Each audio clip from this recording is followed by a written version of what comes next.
Estamos muy contentos de poder compartir la eterna palabra de Dios y dentro de esta idea que estamos haciendo acerca de una iglesia modelo, de una iglesia que tiene las características bíblicas de poder ser una iglesia que va llevando la misión, una iglesia que va proclamando el evangelio bendito del Señor Jesucristo, una iglesia que va aclamando y adorando a su Señor, una iglesia que vive en comunión y que verdaderamente goza la comunión entre los hermanos. Qué hermoso es poder llegar a esta carta donde el apóstol Pablo habla acerca de las características o de los ingredientes de una iglesia modelo, y donde hemos podido ver que el apóstol va señalando cada característica, cada instrumento que va fortaleciendo una iglesia modelo. En el primer escalón vimos que hay una congregación modelo. Allí el apóstol Pablo afirma de que no puede olvidarse de los hermanos en Tesalónica, porque ellos han demostrado la obra de fe, el trabajo de amor y la convicción en la esperanza, la paciencia en la esperanza bendita del Señor Jesucristo. En el segundo escalón hemos estado pensando en ese capítulo número 2, con qué cariño el apóstol Pablo muestra la obra misionera, la convicción de que la iglesia necesita tener la obra misionera, la comisión modelo que necesita la iglesia. En tercer lugar, hemos estado admirando lo que es un creyente modelo y lo que la voluntad de Dios pide de un creyente modelo, que es la santificación, es la santidad.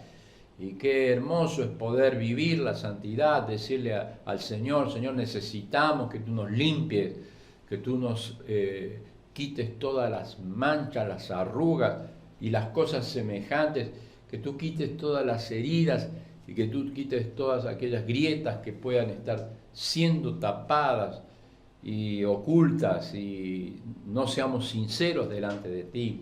Por eso qué hermoso es poder ir escalando la cima hacia conocer una iglesia modelo como el Señor la va a presentar, como el Señor la va a entregar. Y fíjese que llegamos al cuarto capítulo, y en el cuarto capítulo la iglesia necesita convicciones modelo. Es decir, ningún creyente, ningún cristiano, ninguna iglesia podrá avanzar, podrá tener victoria, podrá alcanzar el triunfo si no tiene convicciones que no cambian, convicciones que a pesar de las circunstancias, de la adversidad, de la muerte, de la vida, de lo profundo, de lo alto, de lo bajo, nada puede hacer cambiar esa convicción, porque esa es la convicción, es el motor interno que va dando vida y va dando esperanza a toda la iglesia. Y entonces llegamos a ese capítulo donde hay una gran palabra de Dios. Necesitamos esta palabra, necesitamos esta esperanza, necesitamos esta exhortación del apóstol, porque llega al punto central de la carta. Ninguna iglesia va a ser modelo si no tiene una convicción modelo. ¿Y cuál es la convicción que presenta el apóstol Pablo? ¿Cuál es la convicción que presenta una iglesia modelo? Es esta la razón. Dice: hermanos, no quiero que estén tristes. Qué tremenda esta palabra, ¿no? Porque la tristeza tal vez es algo que es un sentimiento común para esta hora. Es un sentimiento común para esta sociedad, es un sentimiento común para este momento que estamos viviendo. Pero el apóstol Pablo dice: mire, no quiero que estén tristes como los que no tienen esperanza. Y esta es la gran diferencia del pueblo de Dios. El pueblo de Dios tiene esperanza. El pueblo de Dios tiene una esperanza puesta en los cielos. Y eso es lo que hace la gran diferencia para que no estemos tristes. No estén tristes como los que no tienen esperanza. Es la convicción de la iglesia, es la seguridad de la iglesia, es el motor que nos impulsa a seguir hacia adelante con la convicción de que Jesucristo pronto vuelve a buscar a su pueblo. Es la profecía, entramos a un terreno tan especial, a un terreno tan único como es la profecía bíblica. Es allí donde vemos diferentes luces que a lo lejos se están mirando y comienzan a brillar con gran esplendor porque nos vamos acercando a ese tiempo, porque cada uno de esos tiempos se va cumpliendo según la voluntad soberana de Dios. Vamos a leer entonces esa porción tan grata a nuestras vidas, tan dulce al paladar espiritual, tan hermosa canción al alma, que habla acerca de esa esperanza gloriosa, nos ponemos de pie, esperanza gloriosa que tenemos de que Jesucristo vuelve a buscar a su pueblo, que Jesucristo vuelve a buscar a aquellos que hemos creído en Él, a buscar a su iglesia, porque esta es una convicción que es modelo a seguir en cada uno de nuestros corazones. Dice así la Biblia, la santa palabra de Dios, capítulo 4, versículo 13 de primera carta a los tesalonicenses: tampoco queremos, hermanos, que ignoréis acerca de los que duermen, para que no os entristezcáis como los que no tienen esperanza.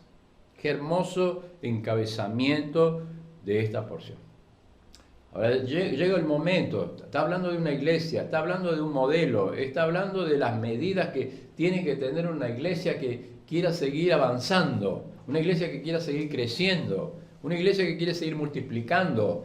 Y llega un momento, llega un lugar, un momento determinado, el centro, el corazón del mensaje de esta carta, que le dice: hermanos, no quiero que ustedes ignoren acerca de los que duermen en el Señor. Qué extraordinaria expresión del apóstol para llamarnos la atención de algo que provoca lágrimas, de algo que provoca tristeza, de algo que provoca duelo. Entonces llega el momento de la luz del Evangelio, la luz de la esperanza, la luz de la convicción, que nos dice: mire, hermanos, no quiero que ustedes estén tristes. Qué maravilloso, porque el gozo de Dios está en nosotros, el gozo de Jehová está en nosotros, el gozo de Cristo cuando Él resucitó, y porque Él resucitó, nosotros también resucitaremos. Dice el apóstol: hermanos, no quiero que estén tristes como los que no tienen esperanza. Dice acá la Biblia: porque si creemos que Jesús murió y resucitó. Así, el centro del Evangelio. Ahí volvemos a nuestra esperanza al centro del Evangelio. Porque si creemos que Jesús murió y resucitó, también traerá Dios con Jesús a los que durmieron con Él. Es decir, que hay un lugar, hay un momento, hay una situación de esta experiencia gloriosa en donde en un momento, en un abrir y cerrar de ojos, como dice el apóstol en 1 Corintios, dice: en un abrir y cerrar de ojos, a la final trompeta, el Señor Jesucristo volverá del cielo y junto con ellos los que durmieron en Él. Fíjese, van a venir del cielo, van a regresar del cielo los que han dormido con Él. Y dice acá la Biblia: por lo cual decimos esto en palabra del Señor, que nosotros que vivimos, que habremos quedado hasta la venida del Señor, no precederemos a los que durmieron. Porque el Señor mismo, Cristo mismo, el Rey de Reyes mismo, el Adonai mismo, aquel que estuvo muerto y resucitó, Él mismo, con voz de mando, con voz de arcángel, con trompeta de Dios, dice: descenderá del cielo, y los muertos en Cristo resucitarán primero. Luego nosotros, los que vivimos, los que hayamos quedado, seremos arrebatados. Aquí está la palabra central de la doctrina que nosotros entendemos, creemos, aceptamos, el rapto. Esta palabra es zarpazo. Esta palabra es de repente, la persona desaparece y dice, nosotros seremos arrebatados juntamente con ellos para estar con el Señor en el aire, para siempre con el Señor. Qué extraordinaria convicción que la iglesia tiene en medio de la pandemia, en medio del sufrimiento, en medio de las lágrimas, en medio de la muerte, que una convicción tan gloriosa como esta pueda llenar nuestro corazón en este día, en esta hora, en este momento, podamos nosotros partir de esta base, que Jesucristo pronto vuelve. Y el Espíritu dice, Señor, ven. El Espíritu dice, Señor, ven. Y la iglesia dice, Señor, ven. Qué gloriosa mañana será aquel día cuando podamos ver al Señor cara a cara.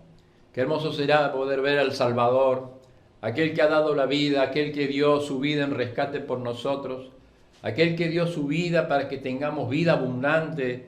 Un día le podremos ver y esa convicción de la iglesia nunca debe desaparecer, siempre debe estar firme, siempre debe estar alentando nuestro corazón. ¿Para qué? Para que podamos estar viviendo cerca del Señor. Fíjese, quiero compartir con ustedes 4 verdades que tiene esta palabra para todos nosotros en esta hora. En primer lugar, esta porción, esta convicción que tiene el Evangelio bendito, la palabra de Dios, esta porción de la Biblia, esta convicción gloriosa que tiene la iglesia, en primer lugar habla acerca de un regreso. En primer lugar habla de un regreso. En segundo lugar habla acerca de una resurrección. En segundo lugar habla de una resurrección. En tercer lugar habla de un rapto. En tercer lugar habla de un rapto. Y en cuarto lugar habla de una reunión. Habla de una reunión. Fíjese, cuando usted lee, tampoco queremos, hermanos, que ignoréis acerca de los que duermen, para que no tengan tristeza como los que no tienen esperanza. Es decir, una iglesia que crece, una iglesia modelo, una iglesia que llena de convicciones, es una iglesia que está llena de esperanza. Y yo quisiera que en esta hora nosotros llenemos nuestros corazones de esa esperanza gloriosa. La esperanza de que un día vamos a contemplar al Salvador y un día vamos a poder decir en presencia estar de Cristo, ver su rostro, ¿qué será? Un día cuando podamos finalmente despegarnos de todo este pecado y de toda esta maldad y de toda esta angustia y podamos verlo a Él cara a cara y contemplarle cara a cara y arrodillarnos y postrarnos, ¿qué va a ser? ¿Qué sentimiento vamos a tener de poderlo admirar a nuestro Salvador? Y acá dice el apóstol, hermanos, no quiero que estén tristes como los que no tienen esperanza. Un día la iglesia va a ser victoriosa, un día la iglesia va a ser poderosa, un día la iglesia va a ser libre de pecado. Ya no va a ser la iglesia de Éfeso, la iglesia de Éfeso de Apocalipsis. Era aquella iglesia que tenía todo, pero le faltaba el primer amor. No va a ser la iglesia de Esmirna, que va a estar probada por tanto tiempo, donde sus mártires y sus líderes murieron. Ya no va a ser la iglesia de Pérgamo, que va a tener aquella alianza con el mundo, ni la iglesia de Tiatira, que va a tener una mujer de sacerdotisa que va a llevar por mal camino a la iglesia. No va a ser la iglesia de Sardis, que va a decir que está viva, pero que en realidad está muerta. No va a ser la iglesia de Filadelfia, una iglesia débil, una iglesia pobre. No va a ser la iglesia de la Odisea, donde va a haber personas que sean tibios, ni fríos, ni calientes. Porque ese día la iglesia la iglesia va a ser purificada en su santo y bendito amor. Qué día glorioso para la iglesia. Qué día hermoso para la iglesia cuando el Señor regrese para buscarla. Dice en Hechos capítulo 1, versículo 11, este mismo Señor que ven que usted se va al cielo, es el mismo Señor que un día va a volver a buscar a su iglesia. El mismo descenderá en las nubes. Es el regreso más esperado, es el regreso más bendito. Ya se escuchan los ruidos, ya se escuchan las trompetas que están anunciando que el Rey vuelve. Ya están anunciando. El mismo Señor Jesucristo dijo, cuando ustedes escuchen de guerras, de rumores de guerra, cuando ustedes escuchen que las personas se levantan diciendo, yo soy el Cristo, por aquí y por allá, cuando la gente se levante para mentir, para llevar mentira en el mensaje, cuando escuchen de epidemias, de enfermedades, de hambre, de terremotos, cuando un familiar entregue a otro traicionándolos, sepan que el fin se acerca y que el Rey de Reyes vuelve a buscar a su pueblo. Qué extraordinario cuando uno escucha que esta profecía se va cumpliendo. Qué extraordinario cuando uno escucha que esa profecía en el mundo se va cumpliendo y que la iglesia se está preparando para el encuentro con su esposo amado. Qué hermoso será aquel día cuando el Señor regrese. Y cuando Él regrese, ¿qué estaremos haciendo? ¿Cuál será nuestra respuesta? ¿Cómo nos va a encontrar el Señor? Que el Señor nos puede encontrar enamorados de aquel amado esposo que va a venir a buscar a su pueblo. Que el Señor nos encuentre haciendo como Él quiere, haciendo su voluntad. Por eso esta hora el apóstol dice, hermanos, no quiero que estén tristes. No quiero que estén tristes como los que no tienen esperanza. Qué hermoso es poder sentir el gozo del Señor. Que en esta hora podamos sentir el amor de Dios derramado en nuestras vidas, para que la esperanza bendita del Salvador nos llene, nos consuele y nos transforme el alma en esta hora. Pero en segundo lugar, no solamente que habla acerca del regreso del Señor, sino que esta porción habla acerca de la resurrección de los que durmieron en Cristo. Dice la Biblia con voz de mando, con voz de arcángel, con trompeta, un sonido extraordinario. Entonces los muertos en Cristo resucitarán primero. Y dice, porque si creemos que Jesús murió y resucitó, también traerá Dios con Jesús a los que durmieron en Él. Y esto tiene una gran importancia porque muchos de nosotros nos preguntamos, ¿qué pasa con un creyente? ¿Qué pasa con un creyente cuando muere? ¿A dónde va un creyente cuando muere? ¿Qué pasa con el alma de un creyente cuando muere? ¿Qué sucede en el momento que un creyente cierra los ojos en este mundo? Yo quisiera compartir con ustedes esta gran enseñanza muy importante para todos nosotros. 5 verdades que tiene un creyente cuando muere, en el mismo momento que muere. En este mismo momento un creyente muere, ¿a dónde va? En primer lugar, se desprende el espíritu y el alma de la materia. Lo que es del polvo, vuelve al polvo.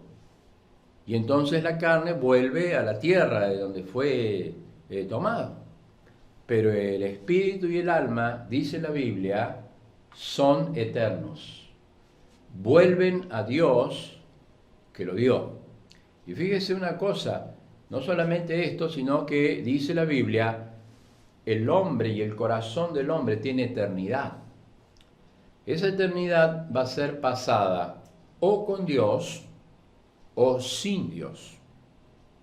El hombre que ha muerto en Cristo, ha creído en Cristo Jesús, el alma y el espíritu vuelan a la presencia misma de Dios.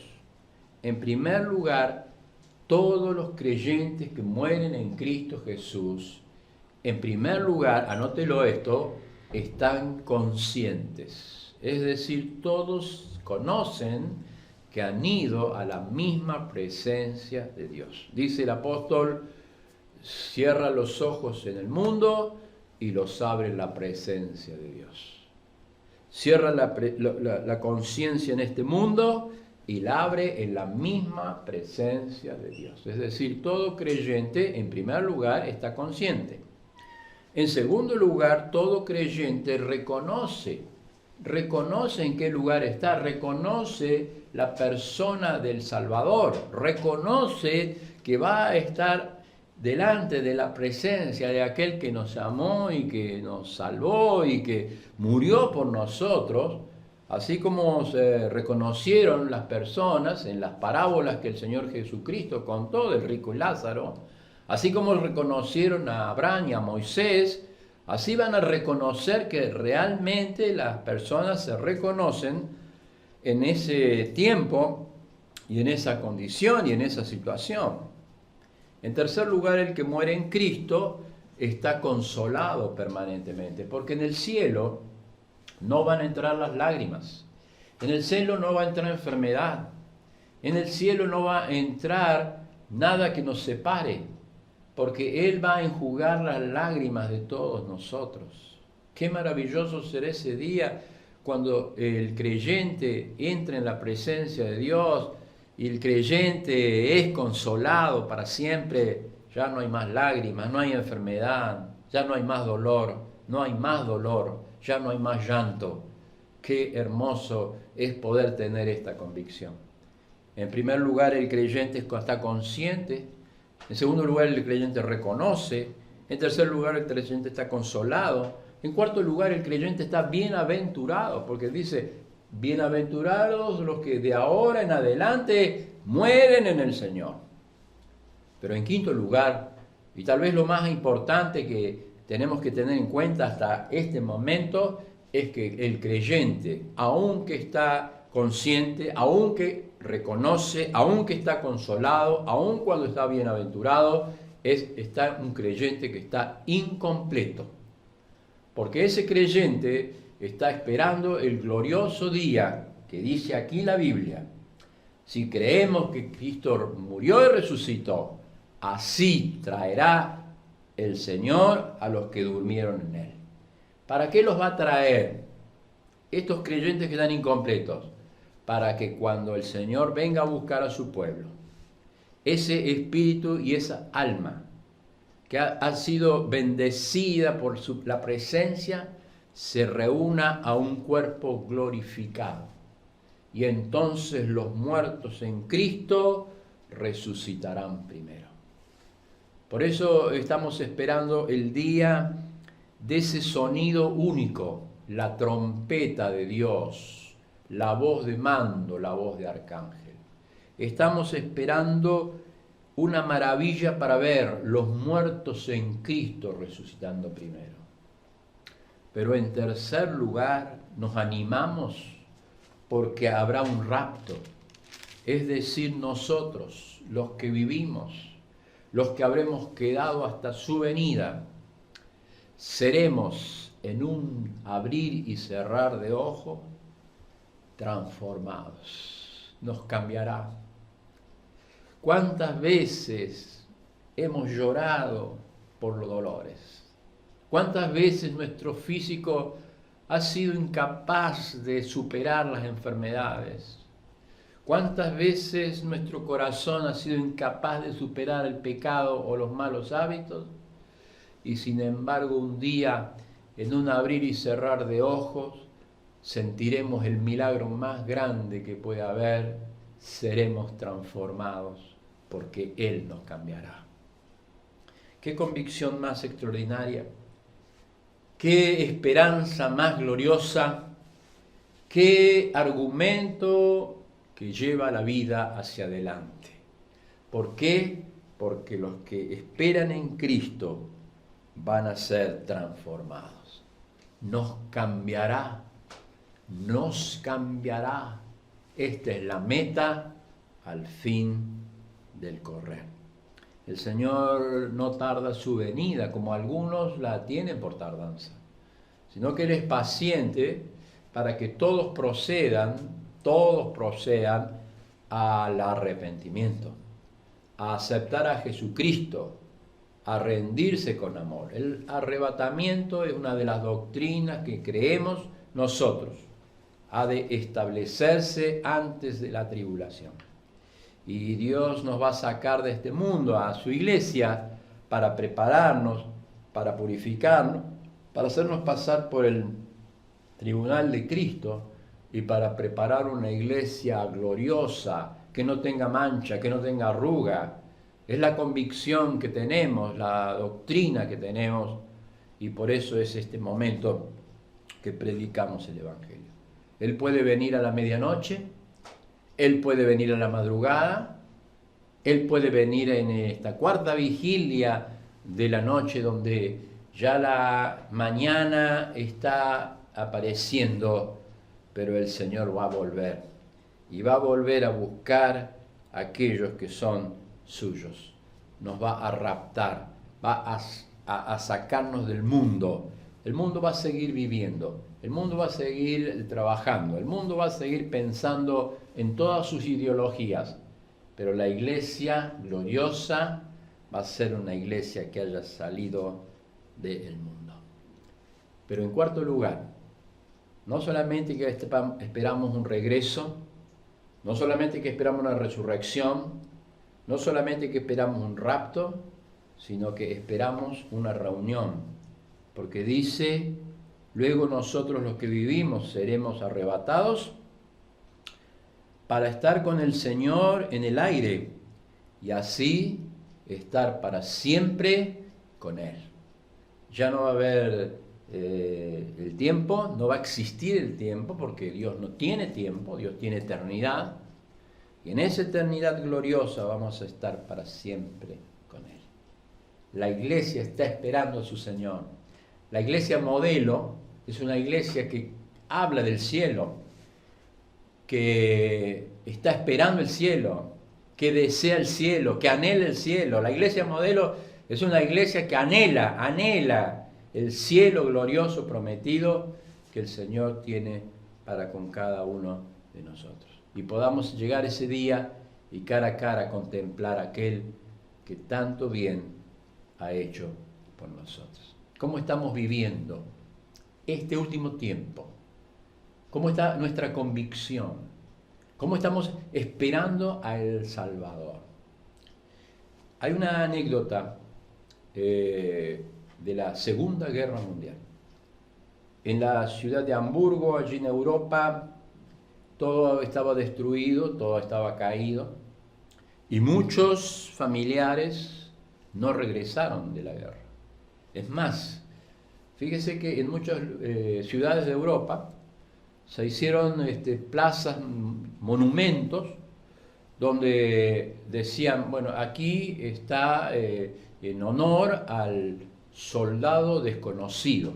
Tantas personas murieron, eran tantos cadáveres, que no podían ser unidos, no podían ser reconstruidos, y entonces, ante la duda de tanta gente que había muerto, se lo colocaba en una fosa común, diciendo, este es la tumba del soldado desconocido.